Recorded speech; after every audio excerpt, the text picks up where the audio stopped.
اعوذ باللہ من الشیطان الرجیم بسم اللہ الرحمن الرحیم سورۃ حشر آیہ 11 الم تر الی الذین نافقوا، کیا آپ نے ان لوگوں کو نہیں دیکھا جنہوں نے منافقت کی؟ اللہ رب العزت نے منافقوں کی حقیقت کھولی اور نبی صلی اللہ علیہ وسلم سے مخاطب ہو کر فرمایا، اے محمد صلی اللہ علیہ وسلم، کیا آپ نے اپنے دل کی آنکھوں سے ان کی منافقت کو دیکھا؟ یقولون لاخوانہم الذین کفروا من اہل الکتاب، وہ اپنے بھائیوں سے کہتے ہیں جنہوں نے کفر کیا اہل کتاب میں سے، جنہوں نے اہل کتاب کو اپنی مدد اور اہل ایمان کی مخالفت پر اپنے تعاون کا یقین دلایا۔ عبداللہ بن ابی اور اس کے منافق ساتھیوں نے بنی نذیر کے پاس پیغام بھیجا، لئن اخرجتم لنخرجن معکم، یقیناً اگر تمہیں نکالا گیا تو ہم بھی ضرور تمہارے ساتھ نکلیں گے، یعنی اگر تمہیں جلا وطن کیا گیا تو ہم بھی تمہارے ساتھ نکل پڑیں گے۔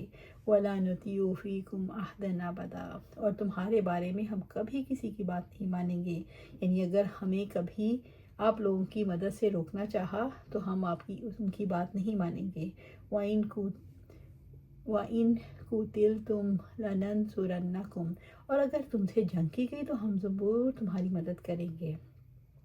واللہ یشہد انہم لکاذبون، اللہ تعالیٰ گواہی دیتا ہے بلا شبہ وہ یقیناً جھوٹے ہیں، یعنی جو وہ کہتے ہیں، وہ جو بنی نذیر سے منافقوں نے کہا وعدہ کیا وہ اس میں جھوٹے ہیں، جو کہتے ہیں وہ کرتے نہیں، وعدہ خلافی ان کی سرشت میں ہے اور زبان دے کر مکر جانا ان کا مزاج ہے۔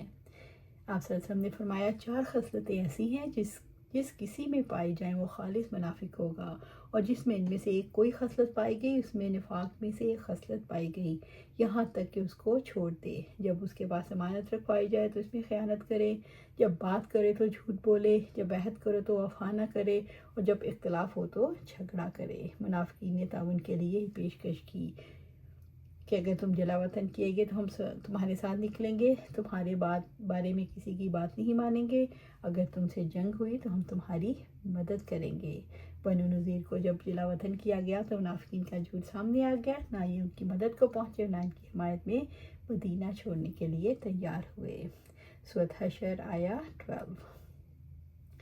لئن اخرجوا، اگر انہیں نکالا گیا، یعنی اگر انہیں جلا وطن کیا گیا، لا یخرجون معہم، تو ان کے ساتھ نہیں نکلیں گے، ولئن قُتِلُوا لا ینصرونہم، اور ان سے اگر جنگ کی گئی تو یہ ان کی مدد نہیں کریں گے، ولئن نصروہم لا یولن الادبار، اور یقیناً اگر ان کی مدد کریں گے تو ضرور پشتیں پھیریں گے، ثم لا ینصرون، پھر وہ مدد نہیں کیے جائیں گے۔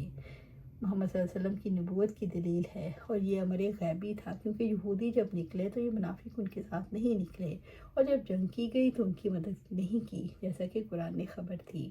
اللہ تعالیٰ نے واضح کیا منافقین قطعاً جھوٹے ہیں، وہ جلا وطن کیے گئے تو ساتھ نہیں جائیں گے، جنگ کی گئی تو ان کی مدد نہیں کریں گے، مدد پر آ بھی گئے تو پشت پھیر کر بھاگ جائیں گے۔ سورۃ حشر آیہ 13۔ لَأَنْتُمْ أَشَدُّ رَهْبَةً فِي صُدُورِهِمْ مِنَ اللَّهِ، بلا شبہ تم خوف کے لحاظ سے ان کے سینوں میں اللہ تعالیٰ سے زیادہ سخت ہو، یعنی منافقوں کے دلوں میں جتنا تمہارا رعب ہے اتنا اللہ تعالیٰ کا بھی نہیں، حالانکہ مخلوق اپنے لیے کسی نفع و نقصان کا اختیار نہیں رکھتی۔ ذَلِكَ بِأَنَّهُمْ قَوْمٌ لَا يَفْقَهُونَ، یہ اس لیے بے شک وہ لوگ سمجھ نہیں رکھتے۔ مسلمانوں کی ہیبت اور ان کا خوف یہود کے دل میں ان کی ناسمجھی کی وجہ سے ہے، ورنہ سمجھدار ہونے کی صورت میں ان کو یہ پتہ چل جانا چاہیے مسلمانوں کا یہ غلبہ اللہ کی طرف سے ہے، لہٰذا اللہ سے ڈرنا چاہیے نہ کہ مسلمانوں سے۔ سورۃ حشر آیہ 14۔ لا یقاتلونکم جمیعا، وہ اکٹھے ہو کر تم سے کبھی نہیں لڑیں گے، الا فی قری محصنہ او من وراء جدر، مگر قلعہ بند بستیوں میں یا دیواروں کے پیچھے سے، یعنی وہ تمہارے خلاف لڑائی میں صرف اس وقت ثابت قدم رہ سکتے ہیں جب وہ قلعوں میں ہوں یا دیواروں کے پیچھے سے لڑ رہے ہوں۔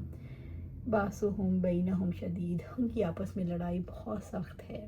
تحسبہم جمیعا، آپ انہیں متحد سمجھتے ہیں، آپ جب انہیں بظاہر اکٹھا اور ایک دوسرے کی مدد کرتے دیکھتے ہیں تو آپ کو لگتا ہے متحد ہیں، وقلوبہم شتیٰ، حالانکہ ان کے دل جدا جدا ہیں۔ ذَلِكَ بِأَنَّهُمْ قَوْمٌ لَا يَعْقِلُونَ، یہ اس لیے کہ بے شک وہ ایسے لوگ ہیں جو عقل نہیں رکھتے۔ ان کے دل جدا جدا ہونے سے مراد دلوں کا ایک نہ ہونا، دلوں کا بغض و دشمنی سے بھرا ہوا ہونا، اسے مراد یہ ہے لوگ حق کے مقابلے میں ایک نظر آتے ہیں لیکن ان کے دل پھٹے ہوتے ہیں۔ سورۃ حشر آیا 15۔ کمثل الذین من قبلہم قریبا، یہ ان جیسے ہیں جو ان سے پہلے قریب ہی تھے۔ ان کے قریب لوگوں میں سے مراد قریش ہیں جن کو شیطان نے ان کے اعمال مزین کر کے دکھائے تھے۔ ذاقوا وبال امرہم، انہوں نے اپنا کام کا وبال چکھا، دنیا میں انہیں شرک اور بغاوت کا کہ وبال کا مزہ چکھنا پڑا۔ وَلَهُمْ عَذَابٌ أَلِيمٌ، اور ان کے لیے دردناک عذاب ہے، اور دنیا کی سزا کے بعد آخرت میں ان کے لیے دردناک سزا ہے۔ اللہ سبحانہ تعالیٰ سے دعا ہے ہمیں قرآن و سنت پر عمل کرنے کی توفیق دے، اس پر جما دے اور جنت الفردوس کے اعلیٰ مقام پر اپنے پاس گھر عطا فرمائے، آمین یا رب العالمین۔